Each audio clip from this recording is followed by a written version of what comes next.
دو دلوں کی داستان سیزن 2 ایپیسوڈ 70۔ آج وہ پھر اپنے ٹارچر سیل میں آیا تھا۔ ثریا کا حال حد سے بھی زیادہ برا تھا۔ میکال، ایم کے اور ولی تینوں آج اس سے ہانی کا پتہ نکلوانا چاہتے تھے، کیونکہ اب ثریا کو زندہ رکھنا بے وقوفی تھی، اور پھر گھر میں شادیوں کی بات چل رہی تھی، اس لیے اس فساد کو ٹھکانے لگانا ضروری ہو گیا تھا۔ تو بتاؤ ثریا، مائیکل یا پھر ہانی؟ میکال نے پوچھا تو ثریا نے سوجی آنکھوں سے اسے دیکھا۔ میرا مائیکل معصوم ہے، اسے چھوڑ دو، وہ ان سب کے بارے میں کچھ نہیں جانتا، چھوڑ دو اسے۔ ہانی کا کیا قصور تھا؟ تم نے اسے اس کی فیملی سے دور کر دیا، اس کا بچپن کھا گئی تم۔ ہم سے تو تم بدلہ لینا چاہتی تھی، لیکن وہ بچی تھی، اس نے تمہارا کیا بگاڑا تھا؟ بڑوں سے بدلہ لیتی، بچوں کو کیوں گھسیٹا تم کی؟ ایم کے نے غصے سے کہا۔ تمہارا مائیکل معصوم ہے تو ہماری ہانی کیا تھی پھر؟ میکال نے کہا تو ثریا تمسخر سے مسکرا دی۔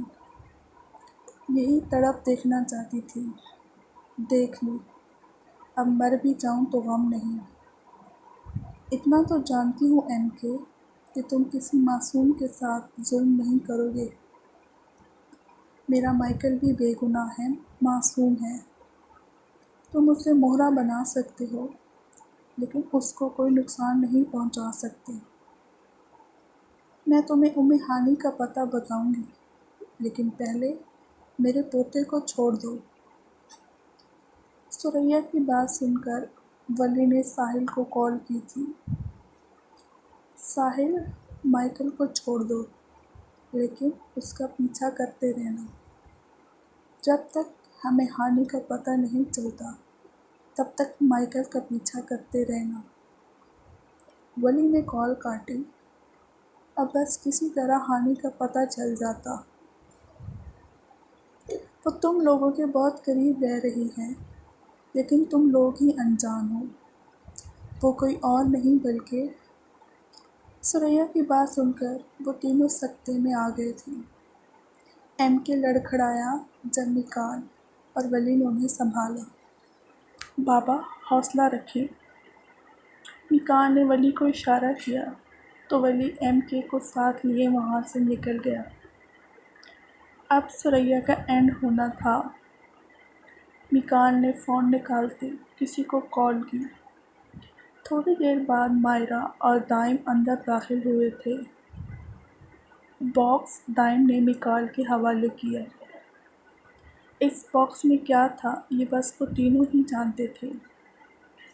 میکال نے ہاتھوں میں گلوز چڑھائے اور پھر باکس اوپن کیا تھا۔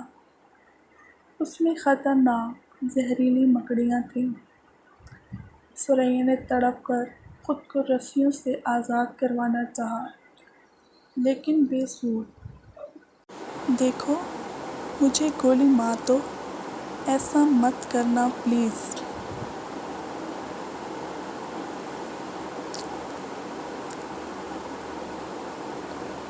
ثریا آدھی تو ان مکڑیوں کو دیکھ کر ہی مر گئی تھی، اور سب سے زیادہ خطرناک اور زہریلی مکڑیاں تھیں۔ جتنے تم نے ظلم کیے ہیں نا ثریا، یہ تو کچھ بھی نہیں۔ شکر کرو ان مکڑیوں سے جان نکل جائے گی، اگر ٹارچر کیا نا تو پل پل مرو گی تم۔ مائرہ نے بھی گلوز چڑھائے، مکڑیاں اٹھا کر اس کے اوپر ڈال دی۔ تھوڑی ہی دیر میں ثریا کی چیخیں گونج رہی تھیں۔ معصومہ نے مجھے کوئی خاص ایسڈ دیا تھا، کہا کہ یہ ثریا کو ضرور پلانا۔ دائم نے شیشی مائرہ کو پکڑائی تو اس نے شیشی کھولتے پوری کی پوری شیشی اس کے منہ میں انڈیل دی۔ 5 منٹ گزرے تھے جب ثریا کی رگیں ابل ابل کر اسکن سے باہر آ رہی تھی۔ آنکھوں سے خون پھل پھل کر رہا تھا۔ کچھ مکڑیوں کا زہر اور کچھ ایسڈ کا، وہ 10 منٹوں میں ہی جان کی بازی ہار گئی تھی۔ برے کا انجام ہمیشہ برا ہی ہوتا ہے۔ نہ جانے کیوں لوگ آخرت کو بھول جاتے ہیں اور دنیا کی زندگی کو ہی سب سمجھنے لگ جاتے ہیں۔ آج کورٹ میں پیشی تھی اور وہ ابھی تک اس قید میں تھی۔ منہاج، آپ سے اس گھٹیا حرکت کی امید نہیں تھی مجھے۔ اچھا طریقہ چنا آپ نے۔ وہ 2 دن سے قید میں تھی اور اسے پورا یقین تھا کہ یہ سب منہاج کا کیا دھرا ہے۔ آج نہیں تو کل، کل نہیں تو پرسوں، میں پھر سے آپ کو کورٹ میں گھسیٹوں گی منہاج راجپوت۔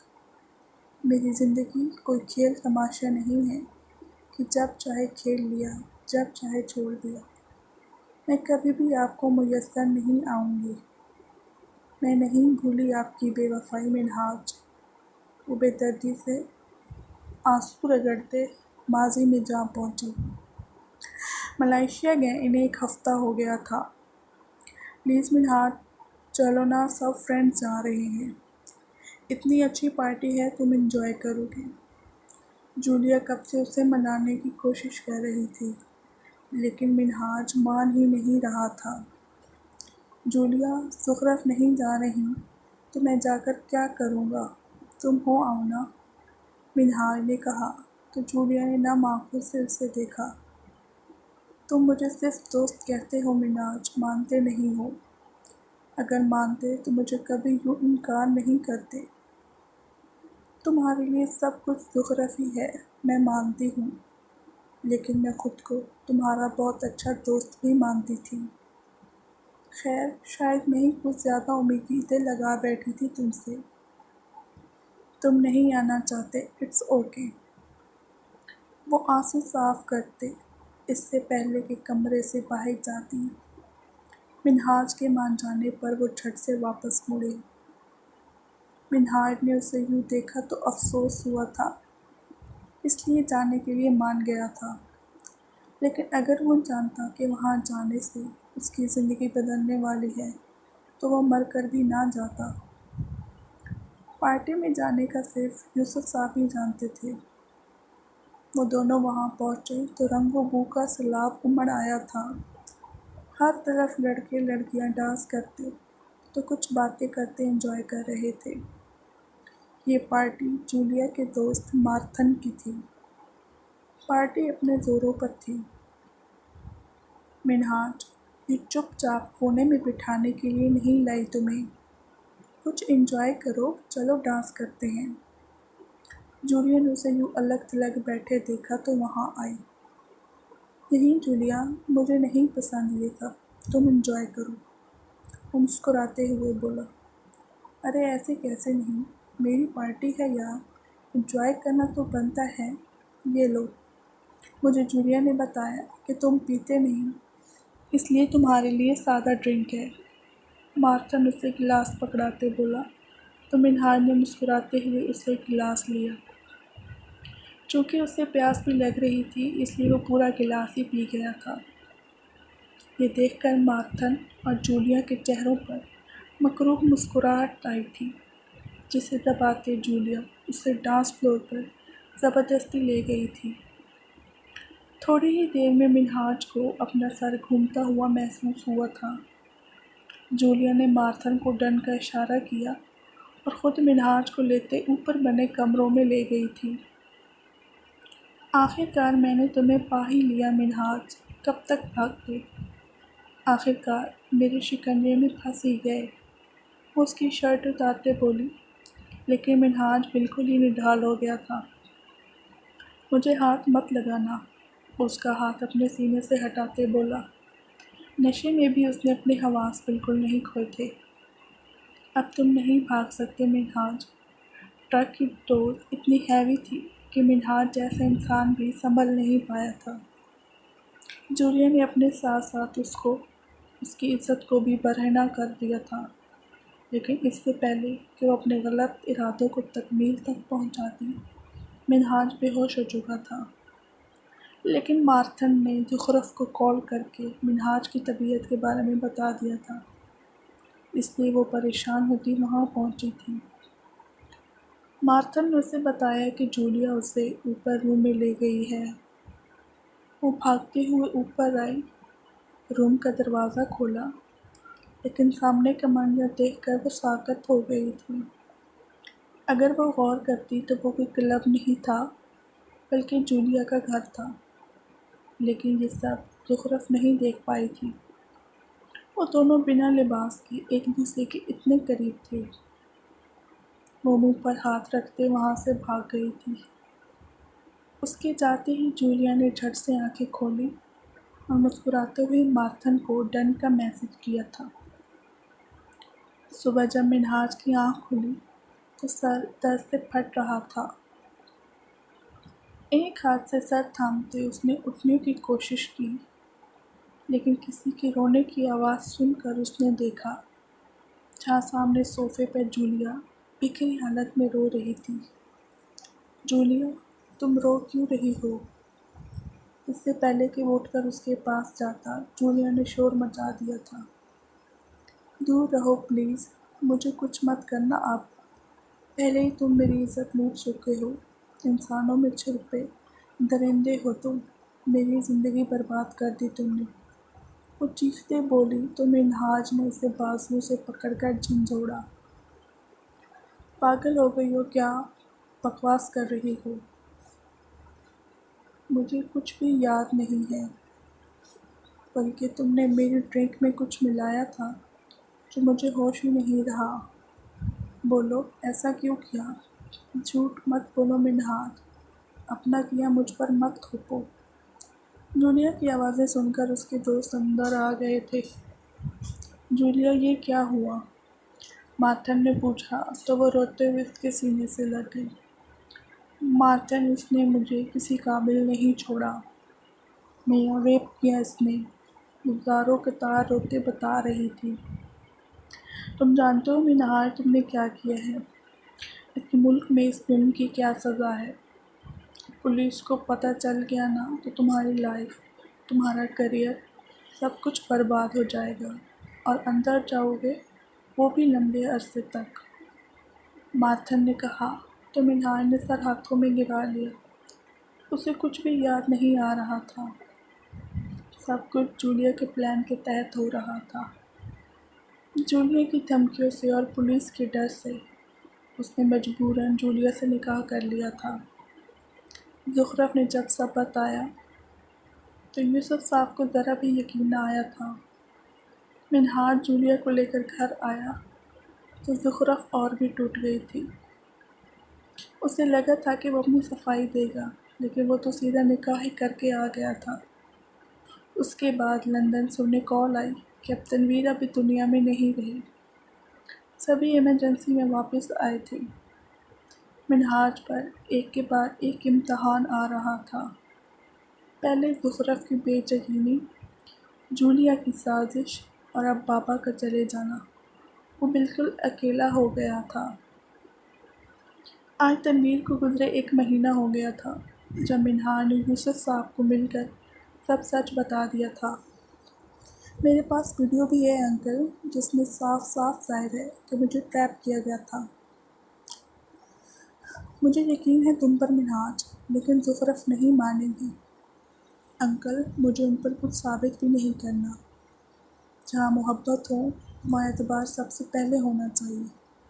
انہوں نے مجھ سے کچھ پوچھا نہیں، مجھے اپنی صفائی کا موقع نہیں دیا، بلکہ جو دیکھا وہ سچ مان لیا۔ میں بس اتنا چاہتا تھا کہ آپ حقیقت سے واقف ہو جائیں۔ جولیا کہاں ہے اب؟ یوسف صاحب نے پوچھا تو منہاج نے ٹھنڈی سانس لی۔ نکل گئی میری زندگی سے، طلاق دے چکا ہوں میں اسے۔ جس دن مجھے اس کے گھر کی ویڈیو ملی اسی دن اسے طلاق دے دی تھی۔ ویسے بھی اسے میری پراپرٹی سے مطلب تھا۔ اچھا ہوا کہ سب جان گیا میں، ورنہ سب کچھ کھو دیتا میں۔ اب مجھ سے کیا چاہتے ہو منہاج؟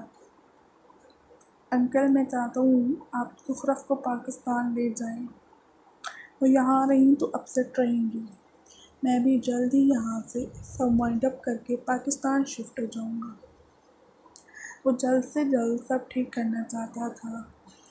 ٹھیک ہے، میں آج ہی زخرف سے بات کرتا ہوں، یوسف صاحب نے اس کا ہاتھ تھپ تھپاتے کہا۔ کیا؟ لیکن آپ نے ایسا کیوں کیا؟ میں آپ کو جانتا ہوں، آپ راجپوت حویلی والوں کے داماد ہیں، لیکن آپ کا زخرف اور مجھ سے کیا تعلق؟ ایم کے نے آج منہاج کو اپنے آفس میں بلایا تھا، لیکن یہ سن کر کہ زخرف ایم کے پاس ہے وہ حیران ہوا تھا۔ میرا تم دونوں سے بہت گہرا تعلق ہے، لیکن مجھے ایک سوال کا جواب چاہیے منہاج۔ مشی تم لوگوں کی کیا لگتی ہے؟ ایم کے کا سوال سن کر منہاج نے چونک کر سر اٹھایا۔ کیا مطلب؟ مطلب صاف ہے منہاج، مشی کا تم لوگوں سے کیا تعلق ہے؟ وہ زخرف کی پھپھو کی بیٹی ہے، لیکن آپ کیوں پوچھ رہے ہیں؟ صرف زخرف کی کزن ہے، تمہاری کچھ نہیں لگتی؟ ایم کے نے پوچھا تو وہ نظریں چرا گیا۔ وہ تمہاری بھی کزن ہے منہاج راجپوت، ایم کے نے زور سے ٹیبل پر ہاتھ مارتے کہا۔ تمہیں کیا لگا مجھے پتہ نہیں چلے گا کہ میرے علاوہ کون ہے جو میری فیملی کی حفاظت کر رہا ہے؟ جس دن تم نے زاہر کو بچایا تھا، میں نے اسی دن تمہارا پتہ لگوا لیا تھا۔ تم مستک راجپوت اور ایزر راجپوت کے بیٹے ہو، عبادت کے جڑواں بھائی۔ میں نہیں جانتا کہ مستک نے تمہیں تنویر احمد کو کیوں دے دیا تھا، لیکن اتنا جانتا ہوں تم اپنی فیملی سے بہت پیار کرتے ہو۔ لیکن مشی کا کیوں نہیں بتایا تم نے ہمیں؟ جانتے ہو نا مروہ کی حالت کے بارے میں؟ پھر بھی تمہیں ایک ماں پر ترس نہیں آیا؟ کیوں کیا ایسا؟ ایم کے نے پوچھا تو منہاج نے نظریں اٹھا کر انہیں دیکھا۔ کچھ سال پہلے مشی ہمیں لندن میں ملی تھی، زخمی حالت میں۔ شاید کوئی ایکسیڈنٹ ہوا تھا۔ ہم اسے ہاسپٹل لے کر گئے تو پتہ چلا کہ وہ اپنی یادداشت کھو چکی تھی۔ ہم نے بہت کوشش کی اس کے گھر والوں کو ڈھونڈنے کی، لیکن کچھ بھی پتہ نہیں چلا۔ سمینہ آنٹی کی کوئی اولاد نہیں تھی، اس لیے انہوں نے مشی کو اپنی بیٹی بنا لیا۔ یہ بات مجھے نہیں پتہ تھی کہ مشی ہی ہانی ہے۔ کچھ دن پہلے کوئی مشی کے بارے میں انفارمیشن کلیکٹ کر رہا تھا، وہ باس کا ہی کوئی آدمی تھا۔ تب مجھے پتہ چلا کہ مشی ہی ہانی ہے۔ اس آدمی کو تو میں نے اریسٹ کروا دیا تھا۔ منہاج نے ساری بات بتائی تو ایم کے نے سر اس بات میں ہلایا۔ ٹھیک ہے، تم نے جو کیا، تم پہلے نہیں جانتے تھے یہ سب، لیکن زخرف کیوں تم سے خلا لینا چاہتی ہے؟ ایم کے کی بات سن کر اس نے چونک کر سر اٹھایا۔ آپ کیسے جانتے ہیں؟ میں تمہاری زندگی کے ایک ایک پل کے بارے میں جانتا ہوں منہاج۔ میں نہیں چاہتا کہ وہ تم سے خلا لے، اس لیے اسے کڈنیپ کروایا۔ ایم کے کی بات سن کر منہاج مسکرایا تو ایم کے بھی مسکرا دیا۔